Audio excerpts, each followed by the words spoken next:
نحمده ونصلي على رسوله الكريم اما بعد فاعوذ بالله من الشيطان الرجيم بسم الله الرحمن الرحيم اللهم صل على سيدنا ومولانا محمد وبارك وسلم وصل عليه رب اشرح لي صدري ويسر لي امري واحلل عقدة من لساني يفقهوا قولي السلام علیکم ورحمۃ اللہ وبرکاتہ۔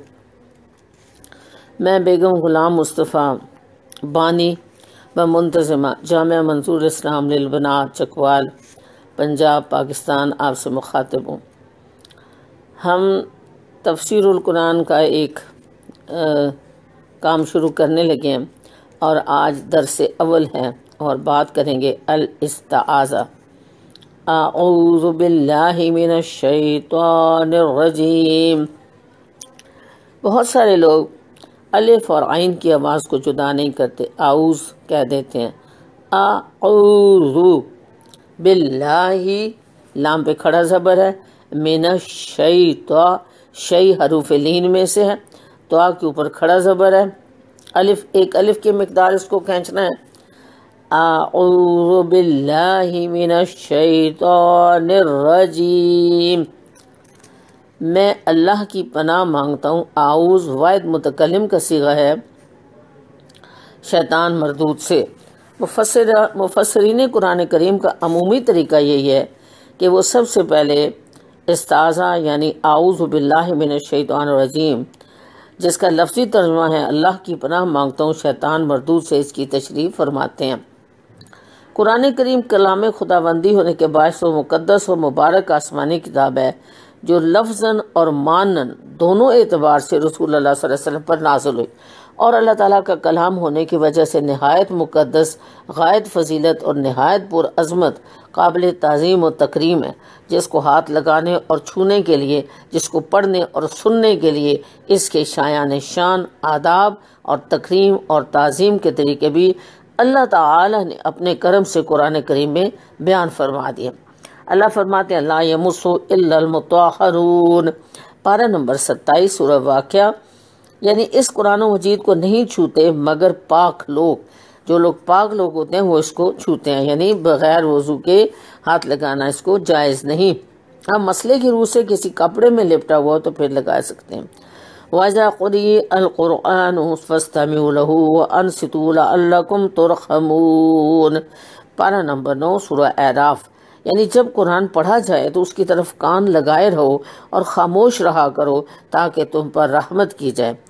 اسی طرح تلاوت و قرات قرآن کے آداب میں ایک ادب قرآن کریم میں یہ بھی فرمایا گیا فَإِذَا قَرَأْتَ الْقُرْآنَ فَاسْتَعِذْ بِاللَّهِ مِنَ الشَّيْطَانِ الرَّجِيمِ، پارہ نمبر 14 سورہ نحل، یعنی جب آپ قرآن پڑھنے لگیں تو شیطان مردود کے شر سے اللہ کی پناہ مانگ لیا کریں، اور اسی میں استعاذہ کا حکم دیا گیا۔ اب ہم یہ دیکھتے ہیں کہ استعاذہ کے کیا معنی۔ عربی زبان کا لفظ ہے، اس کے معنی پناہ چاہنا، پناہ مانگنا، پناہ میں آنا ہے، اور قرآن کریم کی اصطلاح میں استعاذہ اعوذ باللہ من الشیطان الرجیم پڑھنے کو کہا جاتا ہے۔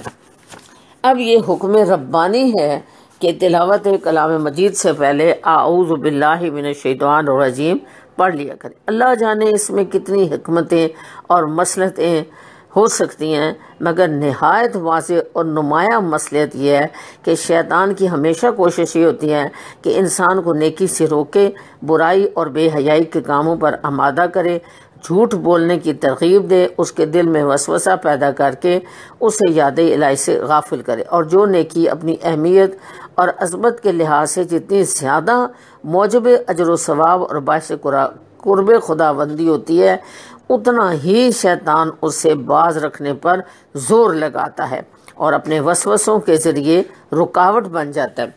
تو تلاوت و قرات قرآن جو تمام نیکیوں کا سرچشمہ ہے، سب سے زیادہ قرب خداوندی حاصل کرنے والی عبادت ہے۔ اس کو شیطان کب ٹھنڈے دل سے گوارا کر سکتا ہے کہ کوئی مومن اس کی سعادت حاصل کرے، لہٰذا وہ دلوں میں وسوسے ڈالتا رہتا ہے۔ اس حدیث پاک میں آتا ہے کہ اعوذ پڑھنے کے جو الفاظ وارد ہوئے ہیں اس میں افضل اور مختار جو سب سے نمایاں ہے وہ ہے اعوذ باللہ من الشیطان الرجیم، لیکن دیگر الفاظ کے ساتھ بھی اعوذ پڑھنا جائز ہے، اور وہ دیگر الفاظ یہ ہیں: اعوذ باللہ السمیع العلیم من الشیطان الرجیم، اعوذ باللہ العظیم من الشیطان الرجیم، اعوذ باللہ من الشیطان الرجیم ان اللہ هو السمیع العلیم، اعوذ باللہ العظیم السمیع العلیم من الشیطان الرجیم، اعوذ باللہ العظیم من الشیطان الرجیم ان اللہ هو السمیع العلیم، اعوذ باللہ السمیع العلیم من الشیطان الرجیم ان اللہ هو السمیع العلیم، اعوذ باللہ من الشیطان الرجیم واستفتح اللہ وهو خیر الفاتحین، اعوذ باللہ العظیم بوجہ الکریم وسلطانہ القدیم من الشیطان الرجیم۔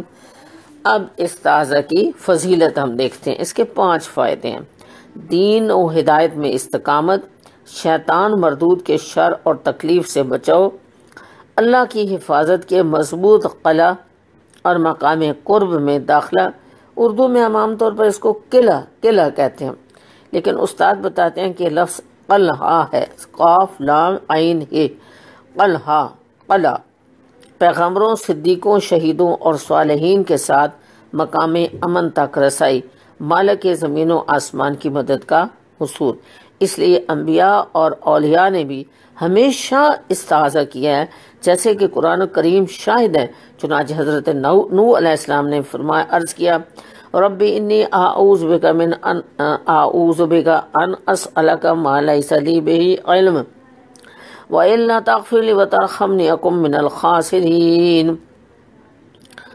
اے میرے پروردگار، میں تجھ سے پناہ مانگتا ہوں، میں آئندہ تجھ سے ایسی چیز کی درخواست کروں کہ جس کی مجھے خبر نہ ہو، اور اگر تو میری مغفرت نہ کرے اور مجھ پر رحم نہ کرے تو میں نقصان اٹھانے والوں میں سے ہو جاؤں۔ جب زلیخا عزیز مصر کی بیوی نے حضرت یوسف علیہ السلام سے اپنی نفسانی خواہش کا اظہار کیا تو حضرت یوسف علیہ السلام نے عرض کی، معاذ اللہ انہ ربی احسن مثوائی، اللہ کی پناہ، یعنی وہ عزیز مصر میرا مربی ہے، میرا محسن ہے، اس نے مجھے کیسے اچھے طریقے سے رکھا۔ تو آپ نے پھر یہ دعا مانگی۔ حضرت موسیٰ علیہ السلام نے عرض کی، قال اعوذ باللہ ان اکون من الجاہلین، یعنی میں پناہ مانگتا ہوں اس بات سے کہ میں جہالت والوں کے کام کرنے والوں میں سے ہو جاؤں۔ جب حضرت مریم علیہ السلام کے سامنے فرشتہ انسانی شکل میں ظاہر ہوا اور وہ یہ جان نہ سکیں کہ یہ فرشتہ ہے، تو انہوں نے عرض کیا، انی اعوذ بالرحمن منک ان کنت تقیہ، کہ میں تجھ سے خدا رحمان کی پناہ مانگتی ہوں۔ آج صلی اللہ علیہ وسلم کو بھی مقرر اور بار بار استعاذہ کا حکم ہوا۔ سورہ مومنون 18واں پارہ، وَقُلْ رَبِّ أَعُوذُ بِكَ مِنْ ہَمَزَاتِ الشَّيَاطِينِ وَأَعُوذُ بِكَ رَبِّ أَنْ يَحْضُرُونِ۔ اے نبی صلی اللہ علیہ وسلم، آپ کہیے کہ اے میرے پروردگار، میں تجھ سے پناہ مانگتا ہوں شیطانوں کے وسوسوں سے، اور اے میرے پروردگار، میں تجھ سے پناہ مانگتا ہوں اس سے کہ وہ شیاطین میرے پاس بھی آئیں۔ اور پھر آج صلی اللہ علیہ وسلم کو استعاذہ کا حکم سورہ قل اعوذ برب الفلق و سورہ قل اعوذ برب الناس میں بھی ہوا۔ اس سے ثابت ہوا کہ انبیاء علیہ السلام ہمیشہ شیاطین و جن و انس کے شر سے محفوظ رہنے کے لیے استعاذہ کیا کرتے تھے۔ شیاطین اور جنوں میں اور انسانوں میں، جیسا کہ یہ آج ظاہر کرتی ہے، وَكَذَلِكَ جَعَلْنَا لِكُلِّ نَبِيٍّ عَدُوًّا شَيَاطِينَ الْإِنسِ وَالْجِنِّ يُوحِي بَعْضُهُمْ إِلَىٰ بَعْضٍ زُخْرُفَ الْقَوْلِ غُرُورًا۔ اور اسی طرح ہم نے ہر نبی کے دشمن بہت سے پیدا کیے کہ کچھ انسان اور کچھ جنات، جن میں سے بعض دوسروں کی چکنی چپڑی باتوں کا وسوسہ ڈالتے رہتے تھے تاکہ وہ ان کو دھوکہ ڈال دیں۔ ضروری معلوم ہوا کہ کچھ تشریح و تفصیل شیطان کے متعلق بھی کر دی جائے کہ شیطان ہے کون۔ اللہ تعالیٰ نے جب اپنی قدرتوں کو آشکارا کرنا چاہا تو اس نے سب سے پہلے نور کو پیدا کیا۔ اس نور سے مستقل مخلوق فرشتوں کی تخلیق ہوئی۔ نورانیت کے سبب سے یہ فرشتہ طبعاً اطاعت شار اور عبادت گزار پیدا ہوئے۔ غرور اور تکبر کی بجائے ان پر خوف، خشیت، غلبہ طاری رہا۔ اسی لیے ہر وقت اللہ جل شانہ سے خائف رہتے ہیں اور بارگاہ رب العزت سے جو بھی حکم ملتا ہے بلا تاخیر اور بلا چون چرا فوراً بجا لاتے ہیں اور دن رات اللہ کی تسبیح اور عبادت میں لگے رہتے ہیں۔ فرشتوں کے بعد جو دوسری مستقل مخلوق پیدا کی گئی وہ جن ہے، اور ان کی تخلیق آگ سے ہو، جیسے قرآن کریم نے بتلایا۔ گو فرشتوں کی طرح جنات بھی ہم کو عام انسانی آبادی کی طرح نظر نہیں آتے، مگر قرآن کریم اور احادیث نبویہ میں جو تصریحات اس مخلوق کے متعلق موجود ہیں، اس بنا پر ہمارا اعتقاد اور یقین ہونا چاہیے کہ جنات بھی انسان کی طرح مستقل مخلوق ہیں، اور یہ بھی شریعت کے مکلف ہیں، اور ان میں بھی موت اور پیدائش کا سلسلہ ہے، اور ان میں بھی نیک و بد، کافر اور مسلم ہیں، چونکہ ان کی خلقت آگ سے ہیں، اس لیے ان کی سرشت میں بڑی تیزی اور تندی پائی جاتی ہے۔ حضرت آدم علیہ السلام کی پیدائش سے کئی ہزار برس پہلے جنات زمین میں آباد تھے اور آسمان پر بھی آتے جاتے تھے۔ جب جنات نے آپس میں زمین پر فتنہ اور فساد اور خون ریزی پھیلائی تو فرشتوں کو حکم ہوا کہ جنات کو زمین کے اوپر سے دور کیا جائے تاکہ زمین ان کی آلودگی سے پاک ہو۔ چنانچہ فرشتوں نے زمین پہ آ کر بہت سے جنات کو پہاڑوں اور جزیروں اور سمندروں میں دھکیل دیا۔ انہی جنات میں سے ایک ابلیس بھی تھا جس کا نام عزازیل تھا۔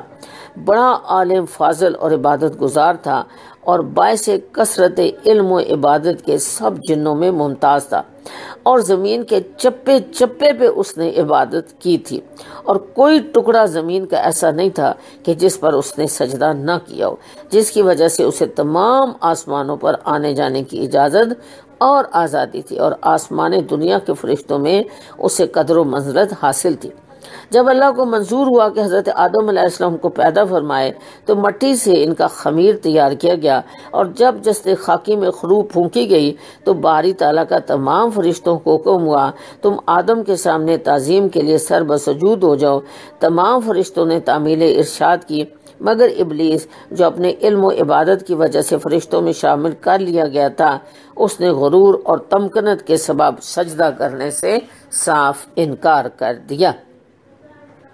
جو چیز ہمارے سامنے یہاں پر آتی ہے وہ یہ ہے کہ اس قدر عبادت گزار کہ زمین کے چپے چپے پہ اس نے سجدہ کیا تھا، لیکن جب اللہ کا حکم آ گیا تو اس نے سجدہ نہ کیا۔ سو اسے حضرت انسان آپ اندازہ لگا لیں کہ قرآن مجید میں کتنے ایسے احکامات ہیں جن کو ہم سنتے ہیں، لیکن ہم ایک کان سے سنتے ہیں دوسرے سے نکال دیتے ہیں، اور اس کو دماغ میں ٹھہراتے ہی نہیں کہ کہیں عمل نہ کرنا پڑ جائے۔ مثلاً عورت کو پردہ کرنے کا حکم ہے، عورت کو آواز نیچی رکھنے کا حکم ہے۔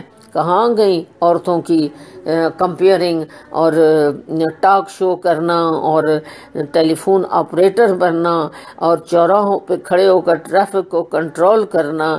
یہ ساری باتیں کدھر جا رہی ہیں؟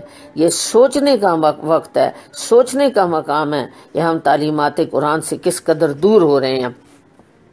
مسند احمد میں حضرت جابر بن عبداللہ رضی اللہ عنہ سے روایت ہے کہ رسول اللہ صلی اللہ علیہ وسلم نے ارشاد فرمایا، ابلیس کا تخت سمندر میں ہے، وہ روزانہ اپنے لشکر کی ٹکڑیاں بھیجتا ہے، یعنی الگ الگ جماعتیں بھیجتا ہے تاکہ وہ لوگوں کو فتنے میں مبتلا کرنے۔ جو جتنا زیادہ لوگوں میں فتنہ پھیلاتا ہے اتنا ہی زیادہ ابلیس کے نزدیک اس کا مرتبہ بلند ہو جاتا ہے۔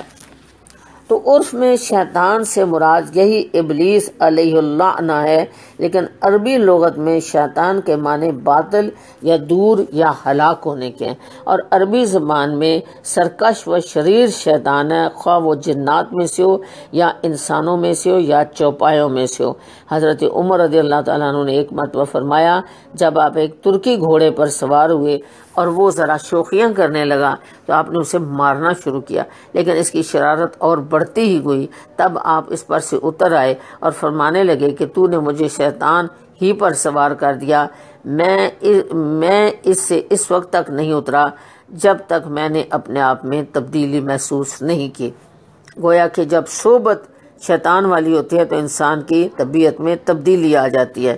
خلاصہ یہ ہوا کہ اعوذ باللہ من الشیطان الرجیم کا مطلب یہ ہوا کہ میں اللہ تعالیٰ کی پناہ پکڑتا ہوں کہ شیطان رجیم مجھے دین و دنیا کا کوئی ضرر نہ پہنچا سکے۔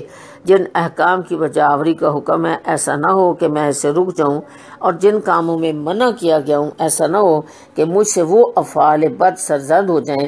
اور ظاہر ہے کہ شیطان سے بچانے والا سوائے اللہ تعالیٰ کی ذات کے اور کوئی نہیں، اس لیے پروردگار عالم سمیع علیم نے شیطان جان و مال کے دشمن کے شر سے بچنے کی یہ تعلیم دی کہ ہم اللہ تعالیٰ کی ذات پاک سے پناہ طلب کر کے اس کی حفاظت میں آ جائیں۔ اللہ تعالیٰ ہم کو بھی استعاذہ کی توفیق بخشے اور اس کی حقیقت نصیب فرمائے، آمین۔ اللہ تبارک و تعالیٰ ہر آن اور ہر حال میں اپنی پناہ میں رکھیں اور شیطانی وساوس اور اس کی گمراہیوں، فتنوں اور شرور سے ہماری حفاظت فرمائیں۔